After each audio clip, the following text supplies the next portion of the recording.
Hello and welcome to another episode of Thoughts on Education, an initiative by Collegedunia where we interview esteemed dignitaries of notable institutes from all across India to talk to us about their experiences and expertise in the education domain.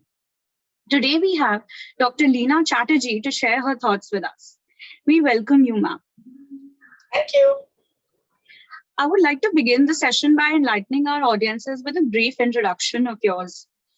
With a PhD in social and organizational psychology from IIT Kanpur, Professor Leena Chatterjee had been teaching at IIM Calcutta for almost 36 years before joining BITSoM. She was a professor of the Organizational Behaviour group and took several courses for both postgraduate and doctoral programs at IIM Calcutta. She holds a BA Honours and MA in Psychology from Delhi University. Dr. Chatterjee has presented her research at several international conferences and has published various articles, journals, and cases. She has joined BITSoM as a permanent faculty member in July 2021. We're really happy to have you with us today, ma'am. Thank you.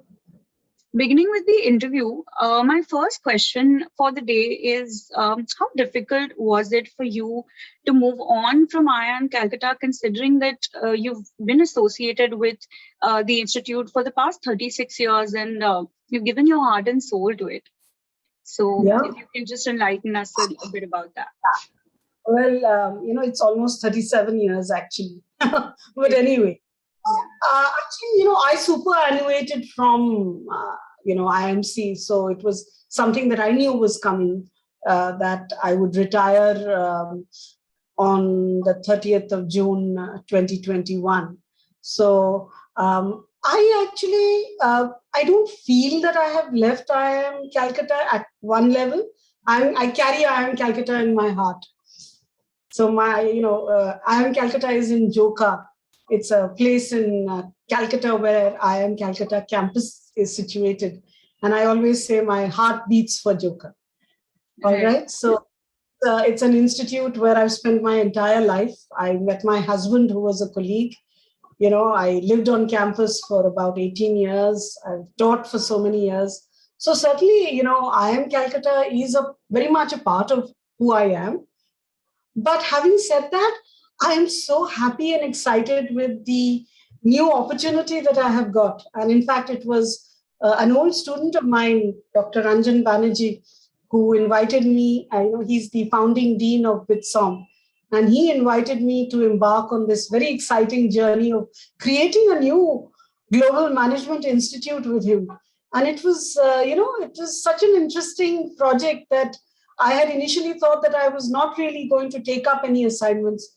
But, his vision, Mr. Kumaramangalam Birla's vision, I think, I felt very excited to be part of a new age school and to be able to contribute and to be able to create a new institute. It was really very exciting. So I'm very, very happy that I've been given such a wonderful chance and opportunity. That's lovely to know, ma'am. So, ma'am, talking about BITSoM itself, since you've been associated with another institute for such a long period of time, what is it about BITSoM that clicked with you and, made you join BITSoM after 36 years at IIM Calcutta? So, see, as I said, my journey at IIM Calcutta did get over. And, because I did retire from there. And what really excited me was, the kind of new, approach to a management institute that was being talked about. And in fact, I had discussions with the leadership about how I could add value and what I could do there. And I think that their openness, their wanting to create a well-rounded MBA student who is not just, equipped with all the knowledge and techniques of different facets of management, but is also a kind of complete human being who has done courses on various social and liberal arts, subjects, things like psychology, sociology, business and society, the performing arts. So, they're going to have a much more broader canvas to learn from. and also the focus on interpersonal skills and life skills. So I thought that, I was very happy that we are given an opportunity to kind of, without any baggage, we are coming in and we are actually creating a new kind of syllabus, a new kind of curriculum, and we are helping the students to upskill themselves in a variety of different arenas. I think that was something that was really exciting. That's great to know, ma'am. So, ma'am, according to you, what would be the biggest strength of BITSoM? So I think there are many strengths, I can't say one, but I think one of the things that I think stood out is that they have this very strong industry connect.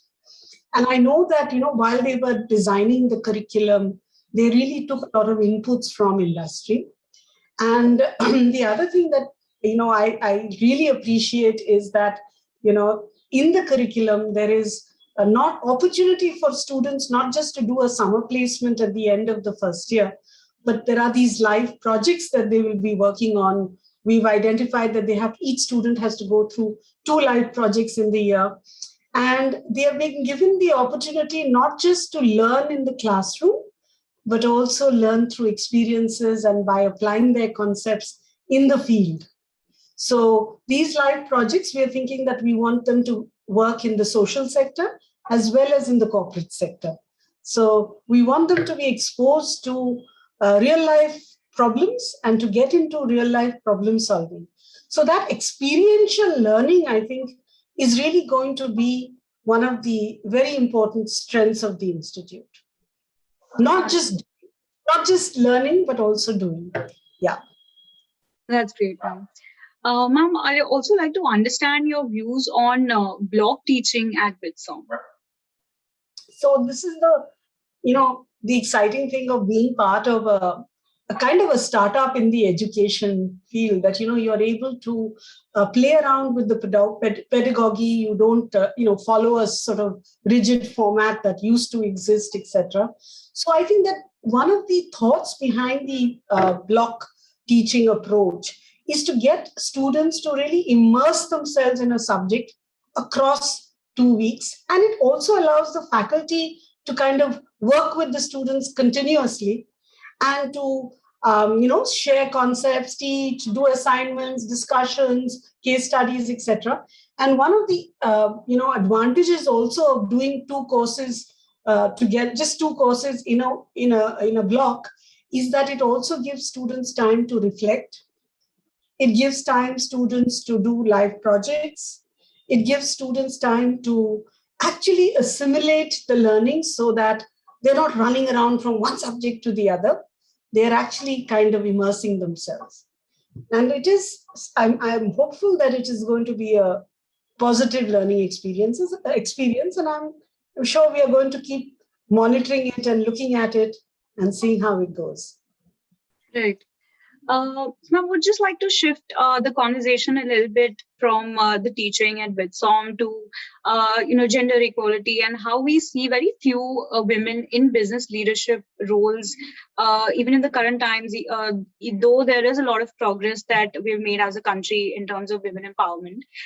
So what do you think are some of the biggest challenges that women leaders today are facing, and, how they can overcome that?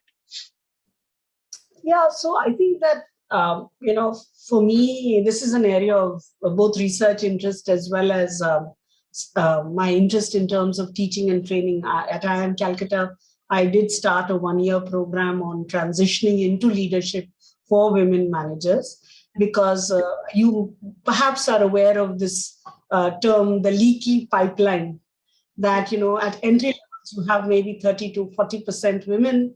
As you go up the ladder, you have maybe 22% at middle levels. And as you go to the top, it really reduces to maybe 5-7% or whatever. And this is not just in India, it's across the world that you see this phenomena. However, I think that, when we look at what are the reasons for this leaky pipeline, there are many. One of the things that seems to impact women is, the motherhood penalty. So every time a woman has a child, she actually loses maybe 2 years of seniority or whatever. So there has been a lot of work on the motherhood penalty. Men, on the other hand, have the daddy bonus. So if they are fathers, they are seen as more stable employees. But the other thing is that I think 2 or 3 things that, one is that women tend to be a little less assertive, that they don't ask. So there is this very sweet article which I was telling some students about called Nice Girls Don't Ask. That, it says that about how women tend to believe that they should accept whatever they are given.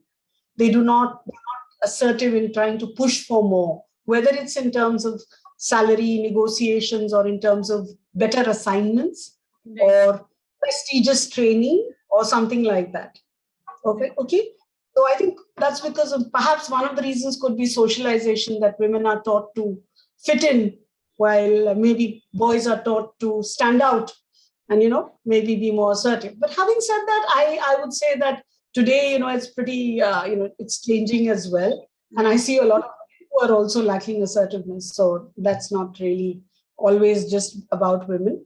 But yeah, that could be another thing that happens, that women tend to be a little more, accepting of the, whatever the organization hands out to them. And I think the third piece which comes from research is that, prejudice or,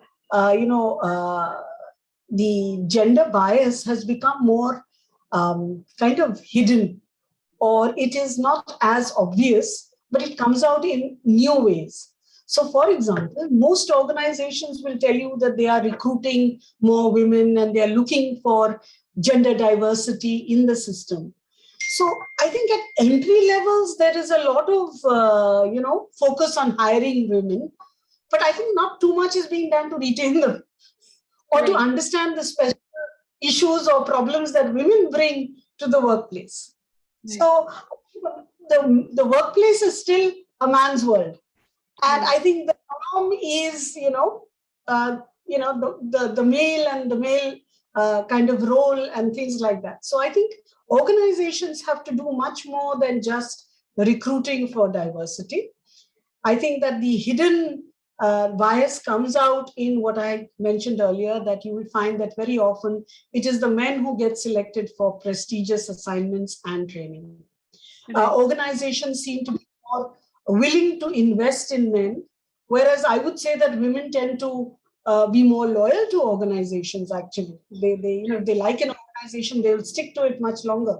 But I think the assumption is that women, they'll be focused on family. They will not, so there are all these, kind of hidden assumptions which people don't talk about overtly, but you will see it coming out in these decisions that are taken.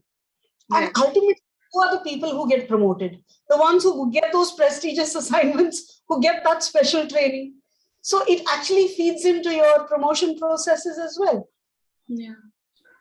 I'm definitely hoping for some more positive change in the coming years for women leaders. Let's talk a bit about the curriculum at BITSoM now.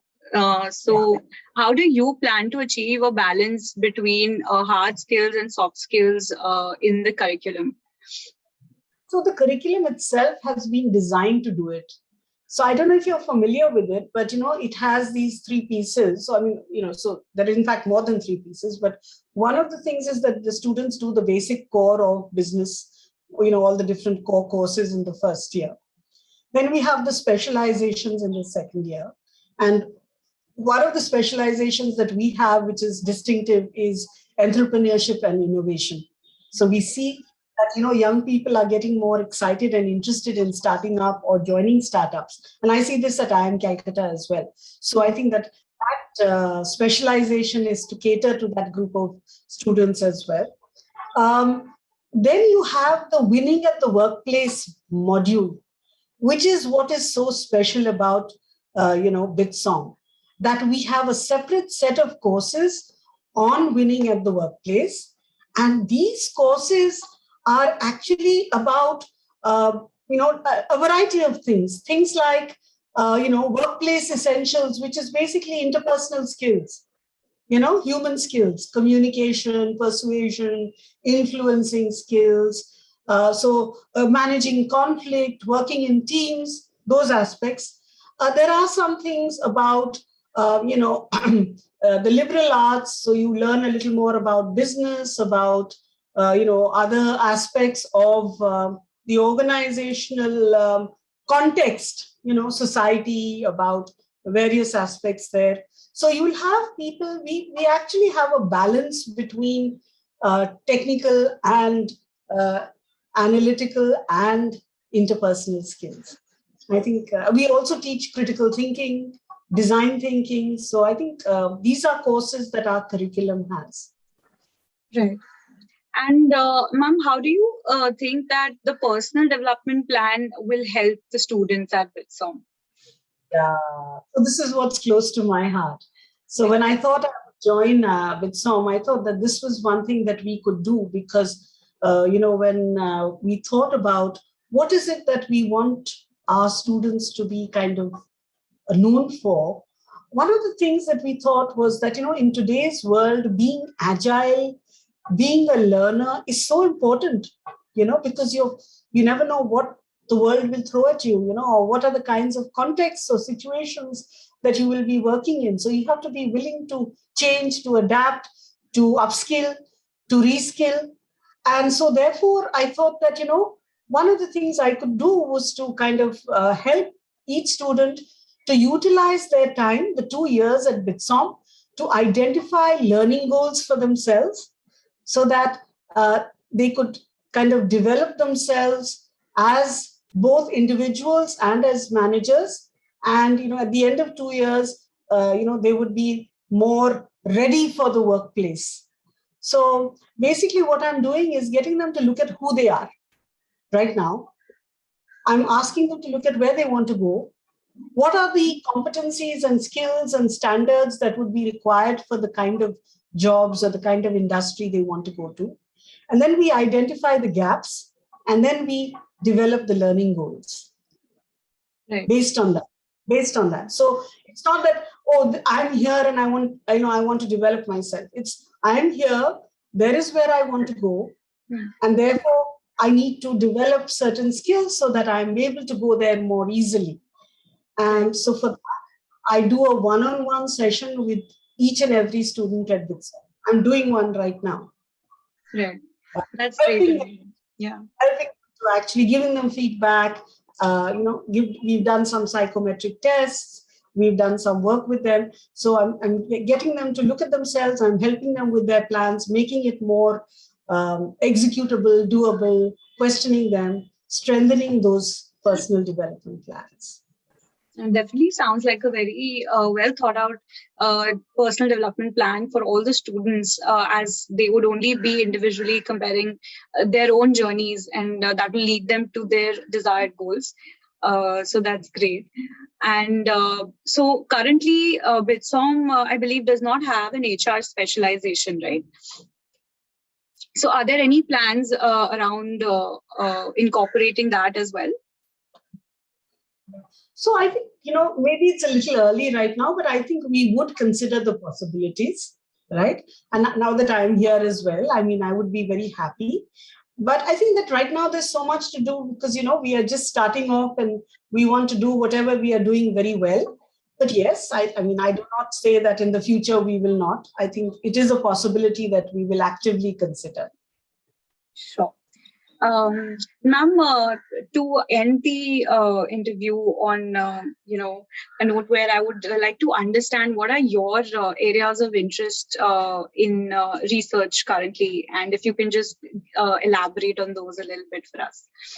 So, currently, there are 2 areas that I'm sort of working in or interested in. One is basically diversity at the workplace, which includes both gender diversity as well as, persons with disability entering an organization. So how do we build organizations to be more inclusive? And the second area is on career management and career development. And I do feel that young people often do not choose their careers in a very well thought out way. And then they get into things that they don't enjoy.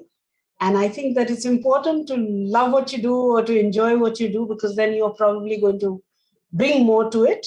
So I think that's an area that I work in. In fact, the PDP is, in a sense, a kind of a outflow of my work in career management. Right. Thank you so much, ma'am. This was certainly an insightful session. And thank you for giving us your time and speaking to us amidst your busy schedule. We look forward to interacting with you again. Thank you very much. Thank you so much.